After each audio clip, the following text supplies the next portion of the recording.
I'm going to do a video here about some boat maintenance just before I get my boat ready to go out.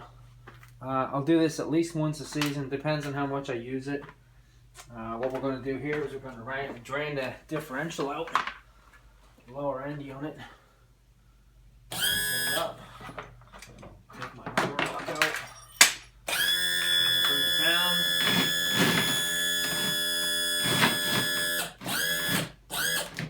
Get it down as low as I can.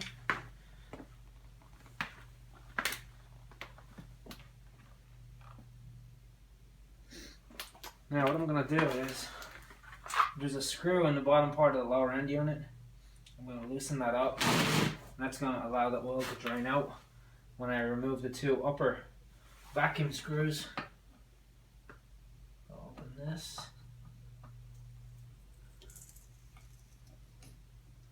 You can hear the oil starting to suck out of there.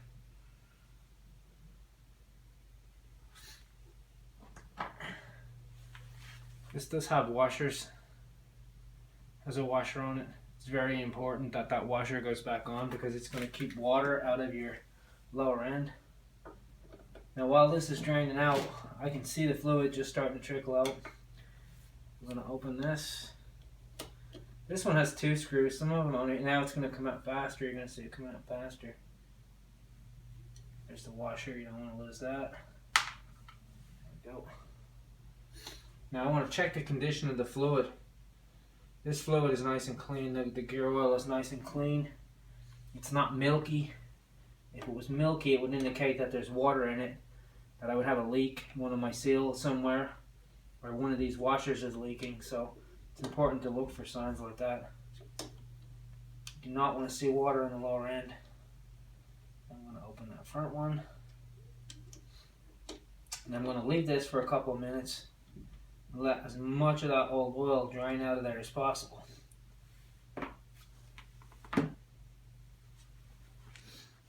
Now my lower end is rated, this by the way is it's a Mercury 60 horse 4-stroke. It's a 2011 model year. And this is rated for 80W90 gear oil. That's the weight of the oil. It's basically the same gear oil that you would use in a car or a truck with a rear end in a truck. It is just it's SAE rated. This is Quicksilver oil. It's marine lubricant. Sometimes the marine lubricants, they have a little more additives and stuff in them for use in the water. Also for sometimes higher stress. It's higher stress than it would be in a car. The oil has to put up a little bit more heat or a little bit more stress. But I have a pump on the end of it here. This pump is specifically made to screw into that threaded hole in the bottom of the lower end. It threads right in, and then I can pump the oil right in. And I'm gonna hook it up and show you how we do that. Okay, now I've got the pump hooked up to the bottom end of the lower end. What I'm gonna do is pump the oil into it, and it's gonna fill up and it's gonna start coming out these upper holes. It'll come out one first, and then what I'll do is I'll block that one off, and then it will come out the back one second. And when it does, I'll block that one off. So what I'm going to do is start pumping the oil in here.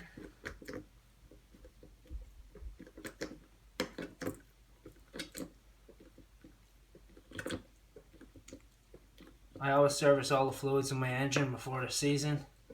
That way I know I don't have any issues. It lets me check the condition of the oil and make sure I don't have any other issues I might need to attend to. It's also a good time too to check and make sure that the ports for your water pump intake and stuff are clean, that you don't have any debris in there. One thing you definitely don't want your motor to do is to overheat. That's not good at all. Keep pumping the oil in here. Now it's starting to come out the front hole.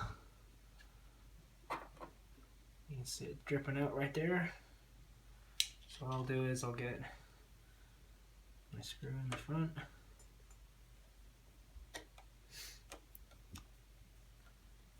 These have to be snug but not massively tight. And I'll keep pumping some more. Catch that in the drip pan. Now it's starting to come out the back hole. plug in there.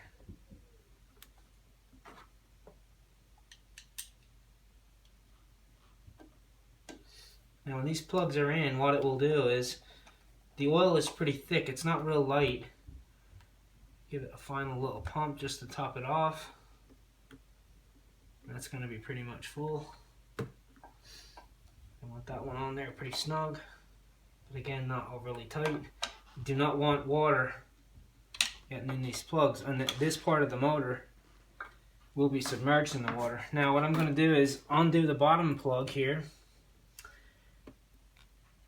and the vacuum I've created inside the crank, or inside the gear case there, is going to hold the oil in.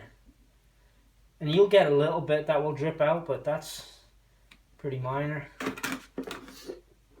And then what we'll do is we'll put the plug back in the bottom, like that. And screw that in.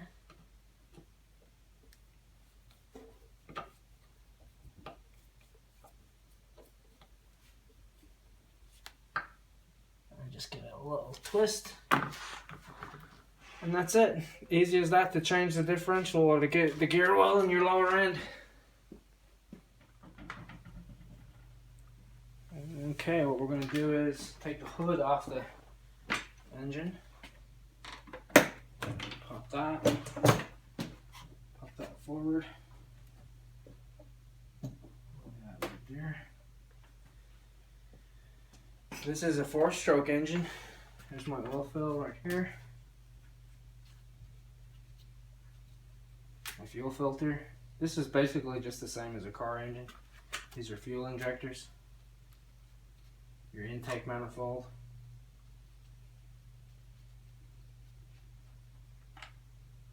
This is the oil fill. This is where I'm going to put the oil in. The oil is actually listed on the hood of on the inside of the hood. I'm going to be using 2540 full synthetic oil, but I can use 1030 regular oil as well. It will also use that. I always use Mercury oil, just like at the lower end. I only use Mercury oil and only use Mercury filters. I always keep the factory stuff on the motor. These engines are a big investment. They cost a lot of money, and if you look after them, they will last a long, long time. But if you're uncomfortable doing any of this, don't do it. Take it to the shop and let the professional guys take care of it, because like I said, these things are very expensive. You do something wrong and it's your fault. Your warranty's not going to cover it, so better err on the side of safety. But it's not that hard to do if you want to do it yourself. And put a little extra light on here because where the light is, it's sitting right over my engine. The engine is kind of covering out. This is the oil drain. There's a little cup on it here. I'm going to open that and the oil is going to drain out.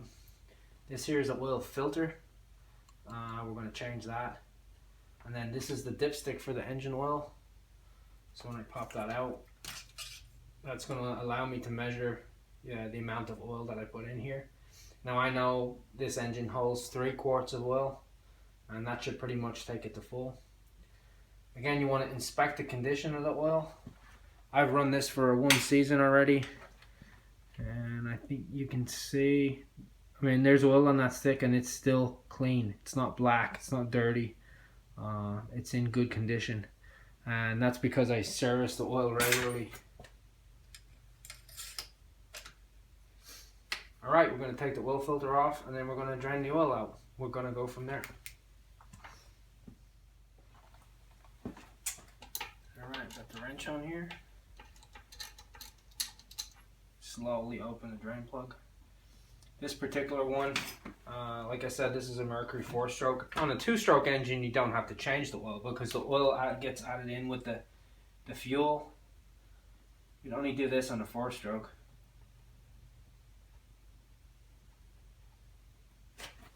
Make sure it goes into my collector here. There's the oil. Now again, I want to watch the condition of the oil and make sure I don't have any contaminants or debris in the oil. Make sure it's in good shape. That oil is nice and clean. It's got no water in it. You add water to oil, it gets milky. So it's really easy to see that. Just collect it all in a drain. I'm going to let that drain out, and while I'm doing that, I'm going to take the oil filter off and let the oil from the filter galley drain out into the bucket as well.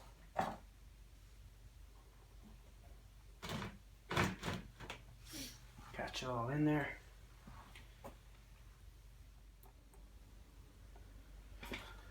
Alright, we're going to take the oil filter off this time. We're going to leave the oil drain open because we wanted the oil to drain, you know, any oil that comes out of that channel to drain back out as well. So that way we get all the oil out. Unscrew this.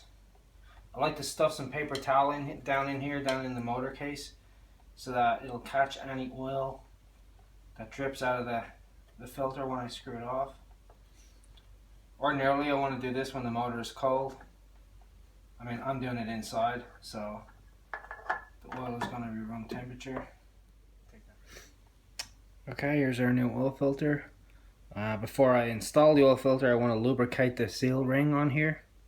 That way it will be easier to get off when you go to take it off next time. I want to wipe off any oil drippage here on your tray.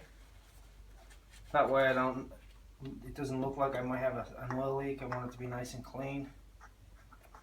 Screw the filter on by hand. It only has to be hand tight. You don't have to go cranking on this with a wrench. Hand tight is all it needs.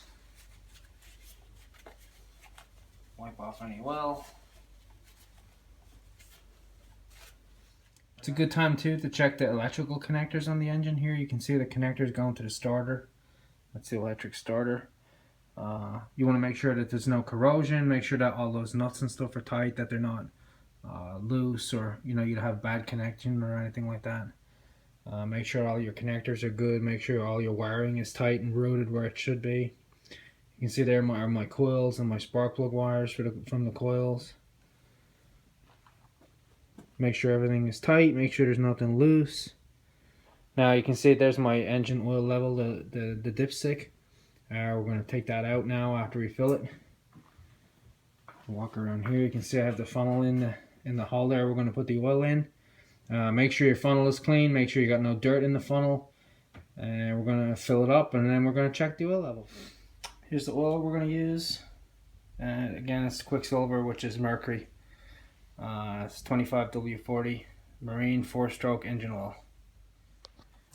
A little tip I'll give you is if you tip the motor, because of the angle of the oil hole in the back, if you use the trim and tilt the motor forward, it makes it easier to pour the oil in, because then your funnel is going to stay in the motor. Makes it a little bit easier.